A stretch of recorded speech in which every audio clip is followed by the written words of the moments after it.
మందాకృష్ణ గారి నాయకత్వం, మందాకృష్ణ గారి నాయకత్వం. గత 30 సంవత్సరాల క్రితం నుంచి మాదిగ వారు మన రాష్ట్రంలో ఉద్యమాలు చేస్తూ ఉన్నారు. ఎందుకంటే రిజర్వేషన్లు లేక సరైన ఫలితాలు లేక వాళ్ళు వెనుకబడిపోతూ ఉన్నారు. ఎందుకంటే రిజర్వేషన్ జనాభా ప్రాతిపదికన రిజర్వేషన్ ఇస్తానటువంటి ముఖ్యమంత్రి రేవంత్ రెడ్డి గారు కానీ ఈరోజు మాట మార్చడం జరుగుతూ ఉంది.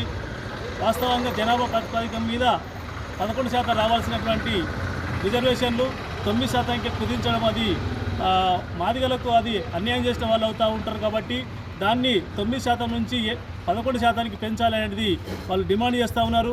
ఆ డిమాండ్ కూడా మా సిపిఎంఎల్ నుండి మాకు పార్టీగా మేము కూడా మద్దతు తెలియజేస్తూ ఉన్నాం. ఎందుకంటే ఇలా రిజర్వేషన్లు కరెక్ట్ ప్రకటించకుండా గ్రూప్ 1, గ్రూప్ 2, గ్రూప్ 3 అనేది ఎగ్జామ్ పెట్టేసి ఆ రిజల్ట్ కూడా ప్రకటిస్తూ ఉన్నారు. ప్రకటించడంతో ఏంటంటే మాదిగలకు అన్యాయం జరుగుతుంది. ఆ అన్యాయం జరగడం వల్ల ఇలా వెనుకబడ్డ వారు వెనుకబడిపోతూనే ఉన్నారు. ఇలా అగ్రవర్ణ కులాలు ముందుకు పోతూ ఉన్నారు. వాళ్ళకి జాబ్స్ అనేది వస్తూ ఉన్నాయి.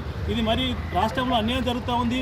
దీన్ని సవరించాలని కూడా సుప్రీంకోర్టు గత 1 ఇయర్ ఏడాది క్రితం కూడా సుప్రీంకోర్టు తీర్పిచ్చింది.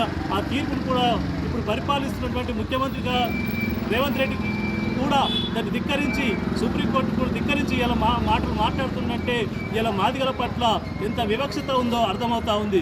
అందుకోసం ఇలా మాదిగ వాళ్ళు కూడా ఐక్యతతో ఇలా రాష్ట్ర వ్యాప్తంగా పెద్ద ఎత్తున ఆందోళన చేస్తున్న ఇలా ముఖ్యమంత్రి పెడచెవున పెడుతున్నారంటే ఇలా ఎవరి పక్షాన ఉన్నారనేది తేట తెల్లమవుతుందని మేము చెప్తా ఉన్నాం.